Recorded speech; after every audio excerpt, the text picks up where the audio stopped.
Imagine a battlefield in the middle of World War II. A Sherman tank, the workhorse of the Allied forces, is destroyed in a muddy field somewhere in France. Its turret has been blown clean off by a German anti-tank round. The hull is riddled with holes. The engine is dead. By every military standard, this tank is finished. It's scrap metal. Its spare parts at best. Any sensible commander would call for a recovery vehicle to haul it away and strip it for whatever useful components remain. But somewhere in that unit, there's a mechanic, a welder, a guy who never went to engineering school, who learned his trade in a factory back home in Detroit or Pittsburgh or Cleveland. And this guy looks at that destroyed tank and sees something different. He doesn't see scrap metal. He sees potential. He sees an opportunity. What happens next would make professional engineers shake their heads in disbelief.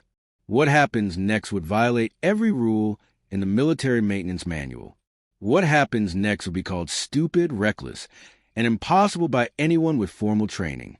But what happens next would also create a monster, a Frankenstein machine cobbled together from destroyed vehicles, improvised armor, and sheer American ingenuity.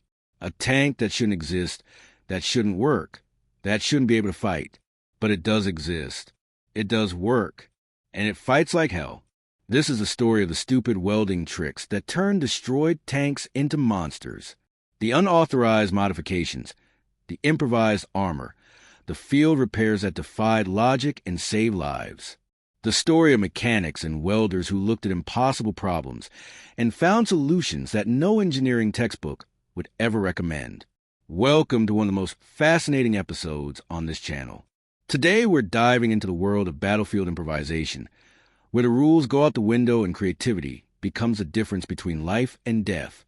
Let's start with some context, because to understand why these modifications were necessary, you need to understand the desperate situation Allied tank crews faced during World War II. The M4 Sherman was the primary American tank of the war. It was reliable, easy to manufacture, and relatively simple to maintain. American factories produced nearly 50,000 of them, an industrial achievement that helped win the war through sheer numbers. But the Sherman had a problem. Actually, it had several problems, and they were killing American tankers at an alarming rate. The Sherman's armor was thin. Too thin. It had been designed in the early days of the war, when the primary threats were smaller anti-tank guns and other light tanks. By 1944, when American forces were fighting in France and pushing toward Germany, the threat environment had changed dramatically. German tanks like the Panther and the Tiger had armor so thick that Sherman rounds would bounce off at anything beyond point-blank range. Meanwhile, German guns could penetrate Sherman armor from distances exceeding a mile. The kill ratios were horrifying. In some engagements, German tanks destroyed 5 or 6 Shermans for every Panther or Tiger lost. But it wasn't just enemy tanks that were killing Shermans. German infantry had access to a revolutionary new weapon called the Panzerfaust. This was a cheap, disposable anti-tank rocket that could be manufactured in huge quantities and issued to regular infantry soldiers. A single German soldier hiding in a hedgerow with a Panzerfaust could destroy a Sherman tank with one shot. The Panzerfaust worked by using a shaped charge warhead. When the warhead detonated against armor, it created a superheated jet of metal that could punch through steel like a blowtorch through butter. The Sherman's thin armor offered almost no protection against this weapon. American tankers were dying in droves. They called the Sherman the Ronson after the cigarette lighter because it lit up so easily. They called it the Tommy Cooker because of how quickly the crew would burn when the tank was hit. They called it a death trap. The official response in the Army was inadequate. New tank designs were in development, but they wouldn't reach the front lines for months or years. Requests for additional armor were denied because it would slow production. The brass seemed more concerned with numbers than with keeping tankers alive. So the tankers took matters into their own hands. The first improvised armor modifications were crude but effective. Crews began welding whatever they could find onto their tanks. Steel plates salvaged from destroyed vehicles, sections of railroad track, pieces of industrial machinery scavenged from bombed-out factories. Anything that might add an extra layer of protection. The most common modification was called applique armor. This involved welding additional steel plates onto hull and turret of the tank, particularly around the areas most vulnerable to enemy fire. The front hull, the turret face, the sides where Panzerfaust attacks were most likely. The Army initially discouraged these modifications. Engineers argued that the additional weight would strain the suspension, reduce speed, and increase fuel consumption. They worried about the structural integrity of welds performed in field conditions.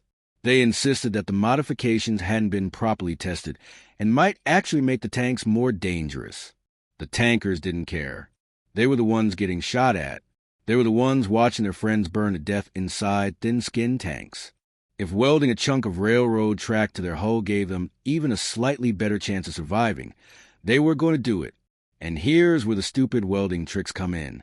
One of the most effective improvised armor solutions was something that engineers initially dismissed as ridiculous. Tankers discovered that welding sandbags to their tanks actually provided significant protection against shaped charge weapons like the Panzerfaust. The science behind this was counterintuitive.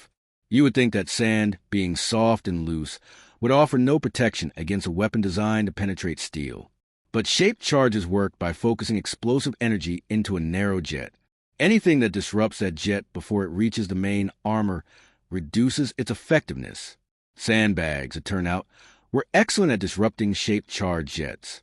The sand would absorb and scatter the energy of the explosion, significantly reducing the penetration power of the weapon.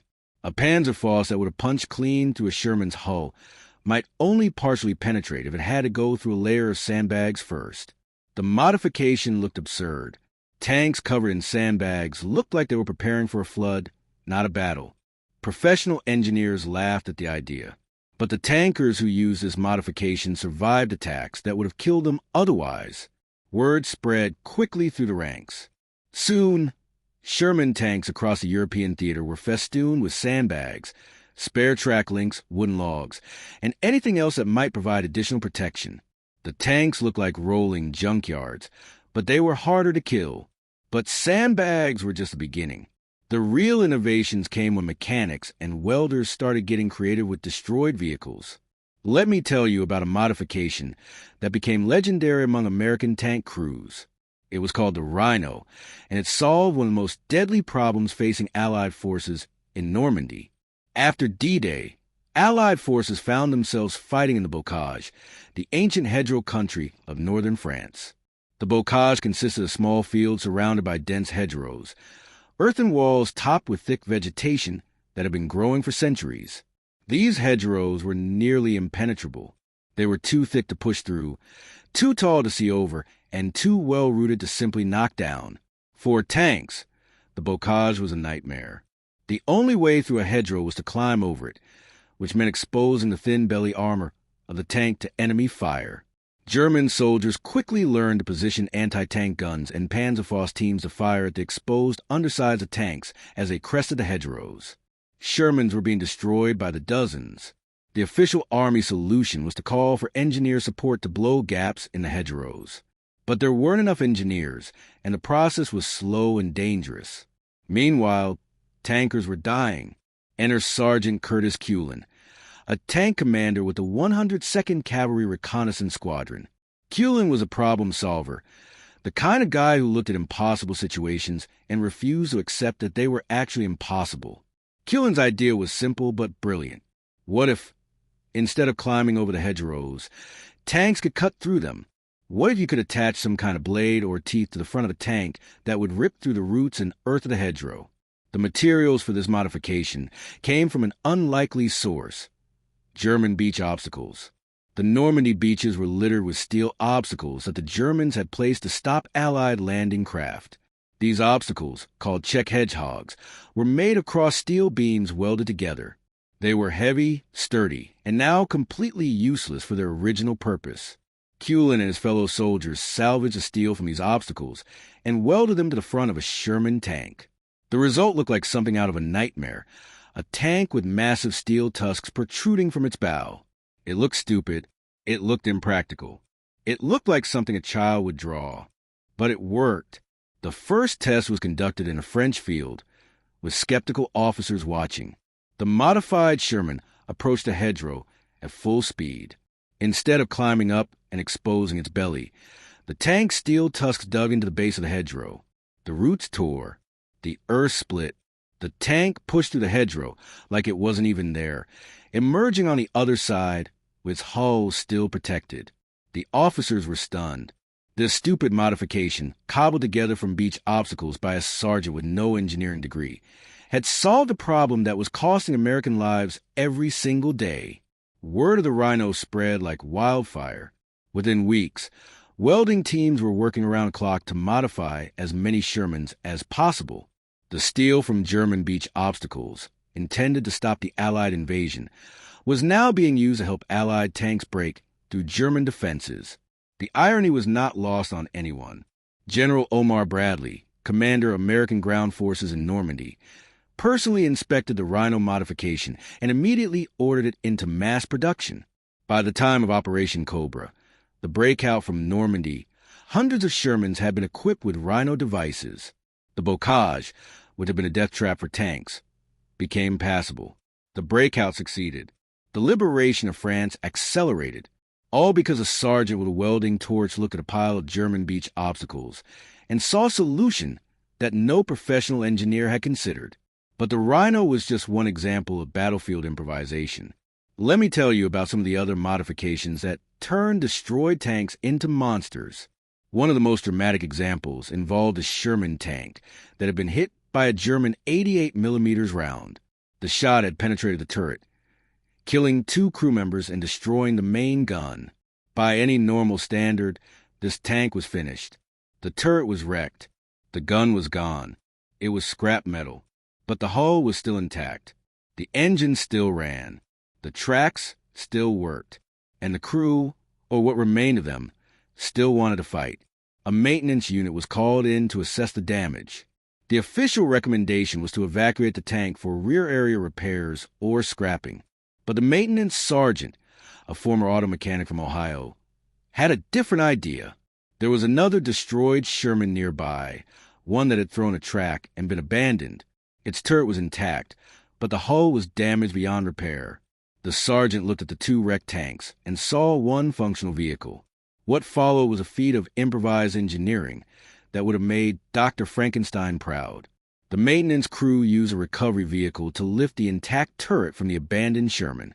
They positioned it over the hull of the first tank, the one with the destroyed turret. Then they began the painstaking process of welding the turret ring, connecting the electrical systems, and integrating the 2 vehicles into one functional tank. The work took 3 days. It was performed in a field, under occasional artillery fire, with improvised tools and salvage materials. The welds were ugly. The electrical connections were jury-rigged. The turret didn't rotate as smoothly as it should have. But when they were done, they had a working tank. A Frankenstein monster cobbled together from 2 destroyed vehicles, but a working tank nonetheless. It went back into combat the next week and served until the end of the war. This kind of improvisation became common as the war progressed. Maintenance units developed unofficial expertise in combining destroyed vehicles, salvaging components, and creating functional equipment from what should have been scrap metal. They called these creations by various names: Frankentanks, zombie tanks, resurrection specials. The Army brass officially disapproved of these modifications. They worried about reliability, about safety, about the chain of accountability for equipment. But the frontline commanders loved them. Every tank that could be resurrected from the dead was one more tank in the fight. Every Frankenstein creation was one more vehicle that didn't have to be shipped across the Atlantic. Now, let me tell you about a modification that was so effective, so simple, and so stupid that it changed the way armies thought about tank warfare forever. The problem was one I mentioned earlier: shaped charge weapons like the Panzerfaust. These weapons were devastating against conventional armor because they focused all their explosive energy into a single penetrating jet. The thicker you made your armor, the more powerful the shaped charge needed to be. But the basic principle remained the same. Some genius, and I use that term sincerely, realized that you didn't need to stop the shaped charge jet. You just needed to detonate the weapon before it reached the main armor. If you could trigger the shaped charge a few inches away from the hull, the jet would form and then dissipate before it could penetrate. The solution was called spaced armor, and the improvised version was called standoff armor. The concept was simple. Weld a thin layer of steel a few inches away from the main hull. When a shaped charge hit this outer layer, it would detonate prematurely. The jet would form, but it would have to travel through empty air before reaching the main armor. By the time it got there, it would have lost most of its penetrating power. The first improvised standoff armor was made from whatever was available: thin steel plates, wire mesh, chain link fencing, even bed springs. Anything that would trigger the shaped charge fuse without providing significant resistance. The most common material was wire mesh, the same kind used for chicken coops and garden fences. Tankers would weld a frame of steel rods around their tank, then stretch wire mesh across the frame, creating a cage that surrounded the vehicle. The result looked absolutely ridiculous. Tanks covered in chicken wire looked like they were ready for a farm, not a battlefield. But the modification worked. Panzerfaust rounds that hit the wire mesh would detonate several inches away from the main armor. The shaped charge jet would form, travel through the air gap, and arrive at the hull with significantly reduced penetrating power. Shots that would have been fatal became survivable. The Germans were baffled. Their wonder weapon, the cheap and deadly Panzerfaust, was being defeated by chicken wire. They tried to develop countermeasures, but the physics were against them. The only way to defeat standoff armor was to use a larger shaped charge, which made the weapon heavier and more expensive, defeating the whole purpose of the Panzerfaust. This improvised modification, developed by frontline soldiers with no formal engineering training, became the basis for modern reactive armor systems. Today's tanks use sophisticated explosive reactive armor that works on the same basic principle: detonate the threat before it reaches the main armor. But the concept was first proven by American tankers welding chicken wire to their Shermans. The stupid welding trick had changed armored warfare forever. Let me tell you about one more modification, one that shows just how creative desperate soldiers could be. By late 1944, American forces were facing a new threat: German jet aircraft. The Messerschmitt Me 262 was the world's first operational jet fighter, and it was devastating against Allied aircraft. But it was also occasionally used for ground attack missions, strafing Allied columns with cannons and rockets. The problem was that tanks had almost no defense against air attack. Their armor was designed to protect against ground-level threats, not attacks from above. A jet coming in at high speed could rake a tank column with cannon fire, and there was almost nothing the tankers could do about it. Some units tried mounting anti-aircraft machine guns on their tanks, but the standard mounts were designed for engaging slower propeller-driven aircraft. Against jets, they were almost useless. The jets were too fast, too maneuverable, and too well-armored for 50-caliber machine guns to be effective. One maintenance unit came up with an insane solution. They took the turret from a destroyed anti-aircraft half-track, a vehicle equipped with quad 50-caliber machine guns designed specifically for air defense, and welded it onto the hull of the Sherman tank. The result was a monstrosity. The tank had two turrets: its original turret with the 75mm main gun, and the anti-aircraft turret with 450 caliber machine guns. It looked like something a child would build with mismatched toy parts. It was top-heavy awkward, and probably violated every principle of vehicle design. But it worked. The modified Sherman could engage both ground and air targets.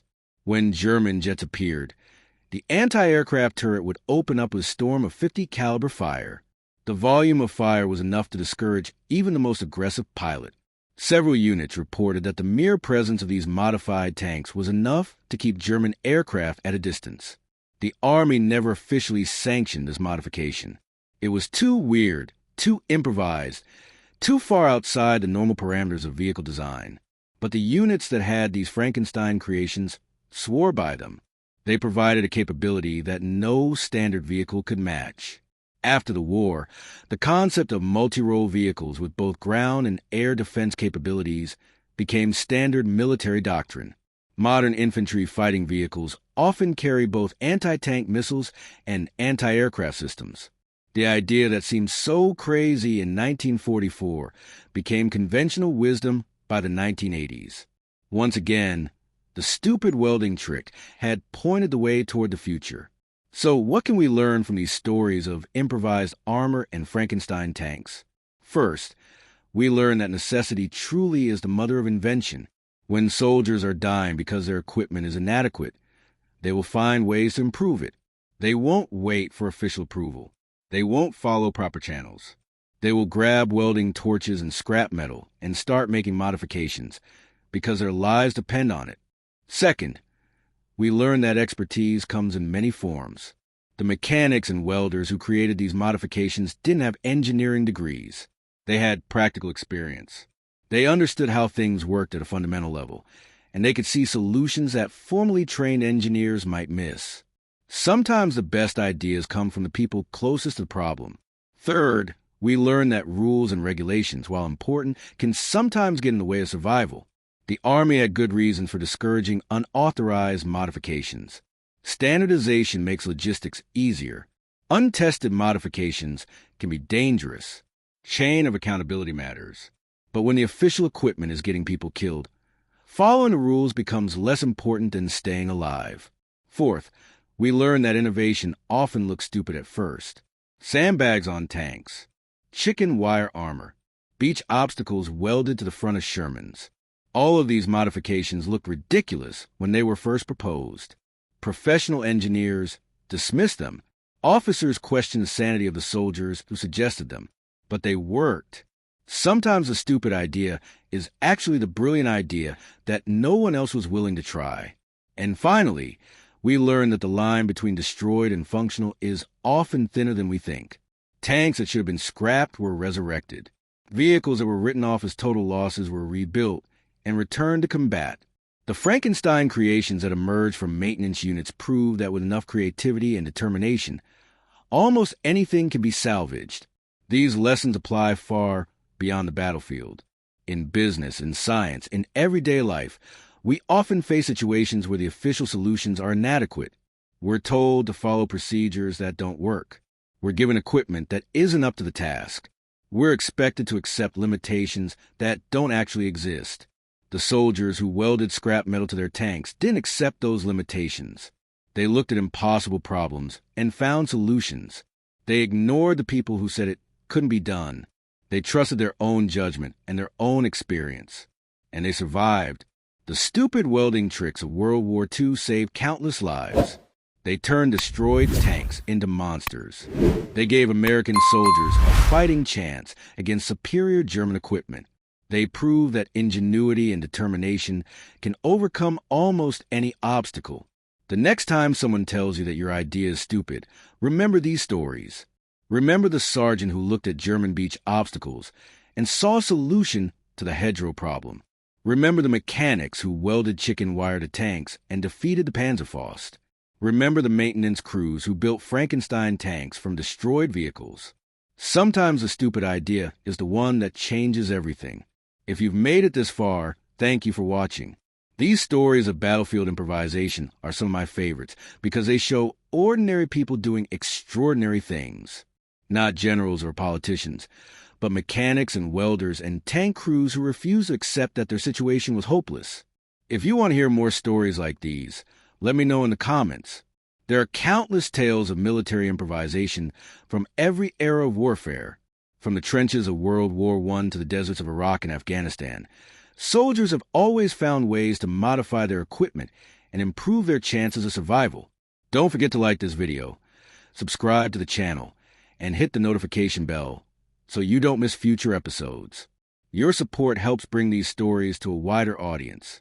Until next time, remember that the best solution isn't always the official one. Sometimes you need to grab a welding torch and make your own. See you in the next episode.